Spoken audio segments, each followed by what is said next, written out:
کجا تشریف میبرید؟ میرم لب دریا آفتاب بگیرم. خونمه. اسفندیار شکیب؟ وقتی خونمه یعنی من شکیبم. پیاده شو. دستان بزن بهش. حکمتون رو ببینم. من وکیلشونم. حکم رو نشونشونه. ببین یه چند تا سند آماده کن. حوصله شام بیرون رو ندارم. بله. دستانشو باز کن. شما آزادی. و از کشور خارج نشو.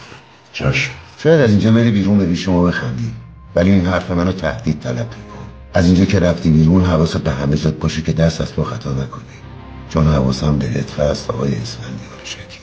شما مرد قانون با شهروند بیقانون، مدرکی که ما رو اینجا جمع میکنه، نه تهدید. شما رسما دارین منو تهدید میکنید. این جرمه. بعدش هم جسارت رو ببخشید. هیچ دری به روی من بسته نمیمونه. با اجازه. I love the activator, it's a chance. I gotta put the bonus so bad I'm about to pass out. Wanna dig you, and I can't even lie about it, baby, just alleviate your clothes.